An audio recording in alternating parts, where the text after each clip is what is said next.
লাফাচ্ছ কেন এখানে? এমনি। মানে এমন কোন জিনিস আছে তুমি বলতে পারবে? বলো কি? ছেলেদের কিন্তু 3টা থাকে আর মেয়েদের 2টো থাকে। ছেলেদের 3টে থাকে, ছেলেদের কিন্তু একদম 3টা থাকে মেয়েদের 2টে থাকে। আর মেয়েদের কিন্তু 2টো থাকে। এমন কি জিনিস, তাই তো? এমন কোন জিনিসটা আছে বলো? ছেলেদেরই 3টে, ছেলেদেরই 3টা, মেয়েদেরই তো 3টে থাকার কথা।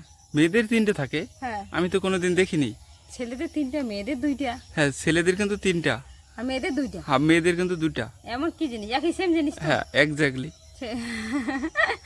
ছেলেদের 3টে, মেয়েদের 2টা। মানে স্বামীর থাকবে 3টা হ্যাঁ আর বউয়ের থাকবে হ্যাঁ। 2টো। এমন কোন জিনিস আছে তোমাকে বলতে হবে। স্বামীর 3টে, বউয়ের 2টা। হুম। কোন জিনিস? স্বামীর আবার 3টে থাকে? আরে সবই তো একই একই থাকে। সবই একে একে থাকে, চোখ কান নাক সবকিছুই সব- একে একে থাকে। হ্যাঁ। তাহলে এমন একটা জিনিস আছে স্বামীর কিন্তু 3টা থাকবে সেটা, স্বামীর 3টে, বউয়ের 2টা। আর বউয়ের থাকবে 2টো। এমন কোন জিনিসটা আছে বলো? হাত পাও তো সমান সমান, তাহলে তো এখানে 3টে 2টোর ব্যাপার নেই। 3টে 2টোর কোনো ব্যাপার নেই। কপালের টিপ। কপালের টিপ এটা না, এমন আমি বলেছি স্বামীর, স্বামীর। মানে ছেলে অর্থাৎ স্বামীর বলে, আমার কথাটা ছিল ছেলে অর্থাৎ স্বামী। এবার স্বামীর থাকবে 3টা, মানে ছেলের 3টে আর বউয়ের 2টা। ছেলে মানে স্বামী বলো, তাহলে দাদার উত্তরটা সবার কাছে পরিষ্কার হয়ে যাবে, আচ্ছা, তাই তো? স্বামীর, হ্যাঁ। স্বামীর হবে 3টা 3টে, আর বউয়ের থাকবে 2টো। বউয়ের থাকবে। এরকম কোনো জিনিস আমার মনে পড়তেছে না। স্বামীর আবার 3টে থাকে, বউয়ের 2টা থাকে। কি এমন বউয়ের জিনিস? 2টো থাকে।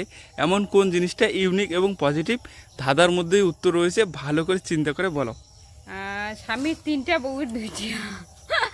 স্বামীর 3টে, বউয়ের 2টা। স্বামীর 3টে, বউয়ের 2টা। কোন জিনিস, কোন জিনিস? আরে এরকম ভাবে ভাবলে হবে না তো, তাহলে? তুমি একটু মানে স্থির করে ভাবো। তাহলে তুমি বলছো স্বামীর 3টা বউয়ের 3টে, তাহলে তো হবে না না। এমন কোন জিনিস আছে বলো? স্বামীর 3টে, বউয়ের 2টা। এমন দাঁড়া, স্থির ভাবে ভাবি আমি। স্থির ভাবে ভাবো। স্বামীর 3টে আছে, স্বামীর কিন্তু 3টা থাকবে আর ওই বউয়ের জিনিসটাই- কিন্তু ওই জিনিসটাই বউয়ের কিন্তু বউয়ের কিন্তু 2টে থাকে। 2টো থাকবে। কি কি জিনিস সেটা? এমন কোন জিনিস বলো, তাড়াতাড়ি একটু বলার চেষ্টা করো। স্বামীর 3টে বউ থাকতে পারে। স্বামীর স্বামীর 3টা বউ থাকতে পারে, আর স্ত্রীর বউয়ের আবার কি থাকবে? 2টা। তোমাকে আগেই বলেছি সেম জিনিস, স্বামীর 3টা থাকবে হ্যাঁ, আর বউয়ের থাকবে ওই জিনিসটা 2টো মাত্র। 2টো থাকবে, মাত্র 2টো থাকবে বউয়ের। স্বামীর 3টে থাকবে। এটা তো বুঝতে পারছি না আমি। এটা তুমি বুঝতে পারছো না, একদম কিন্তু ইজি এবং পজিটিভ, ভালো করে ইজি ভেবে। বলতেছো? সত্যি ইজি, ধাঁধার মধ্যেই মনে উত্তর হচ্ছে না রয়েছে, আমার ইজি। ধাঁধার মধ্যেই উত্তরটা রয়েছে, তুমি ভাবো। দাদার তোমাকে মধ্যেই তোমাকে একটু আগে তুমি বললাম বললে না, স্বামীর 3টে। স্বামীর কিন্তু 3টা হ্যাঁ আর বউয়ের কিন্তু ওই জিনিসটাই 2টো থাকে। হ্যাঁ, একদম স্থির ভাবে ভাবো, ধাঁধার মধ্যেই কিন্তু উত্তরটা রয়েছে। স্বামীর 3টে। এমন কোন জিনিস? স্বামীর স্বামীর স্বামীর ওখানে 3টে অক্ষর আছে, আর বউ।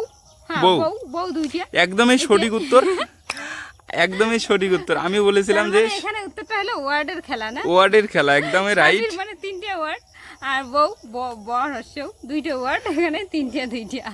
এখানে ওয়ার্ড বলতে লেটার, হ্যাঁ এখানে হচ্ছে লেটারের খেলা, বর্ণের খেলা। হ্যাঁ। স্বামীর এখানে 3টা মানে লেটার, হ্যাঁ স্বামীর, হ্যাঁ বুঝতে পারছো? হ্যাঁ। আর বউয়ের এখানে 2টো। 2টো। একদমই সঠিক উত্তর। ধাঁধাটি কেমন লেগেছে বলো?